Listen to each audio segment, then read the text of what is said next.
Welcome to the jungle. We like fun and games. Everything has changed with this new map. Before I ruin your boss's ears anymore with my terrible singing, don't forget at the end of this month I will be giving away 1,000, that's right, 1 million, 1,000 Paragon coins. All you have to do is like and comment this video. For the last week I've been lucky enough to be playing on the new map Monolith. As you bosses know, it doesn't actually go live till tomorrow, so I've now got the chance to explain some things to you guys to give you the heads up and the lowdown on what's going on in Monolith. Sure, we all knew the layout of the map was going to be different, but the jungle itself has now had a big rework with the introduction of green, gold and a river buff. When entering the map for the first time, I'm sure you would have noticed the jump pads, which are great for the extra boost with travel mode now removed from game.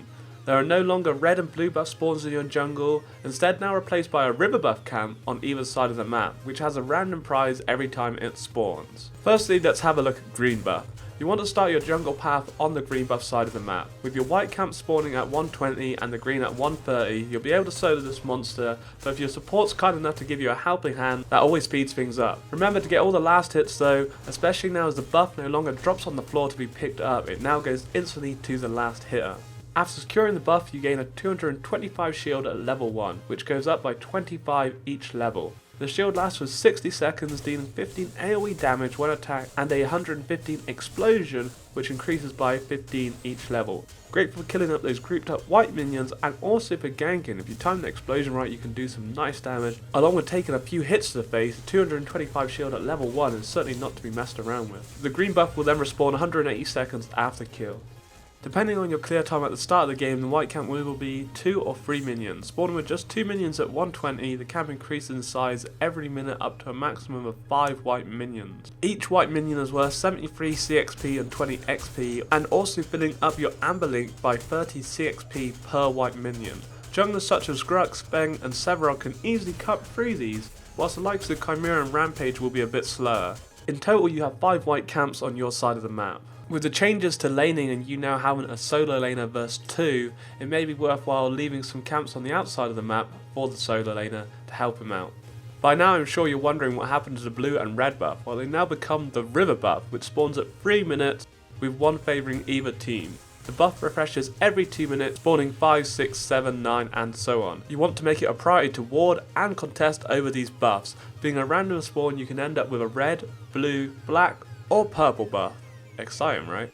Currently taking only 3 hits to kill, blink and you miss them. You gain no CXP or XP, but do regain a nice chunk of mana on kill, plus the bonus of that buff. The red buff grants the killer 25% bonus damage from abilities lasting 40 seconds. The blue buff now grants 100 movement speed lasting 25 seconds. The black buff grants a dot of damage scaling from 40 DPS to 100 plus lasting 40 seconds.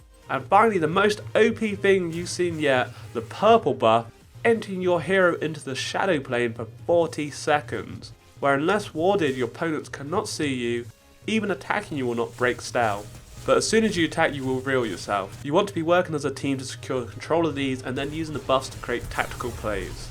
Another new introduction to Monolith is the gold buff, which spawns on both outer lanes, used for getting your carries ahead against the solo laner. Spawning at 130, it's no easy task to kill. You'll need your support to help you out and a few levels behind you. You want to be keeping vision on this as a jungler, as you can be able to steal it or pick up a low target with your solo laner. Granting 117 CXP and 20 XP on kill, and then a bonus of 20 CXP for 45 seconds, great for getting someone ahead.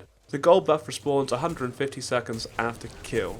The Raptor camp no longer drops a black buff, with the river buff now taking its place. The Raptors are fierce and no easy kill. With 3,500 health per Raptor and 15 damage a bite, you need to have a buddy or two.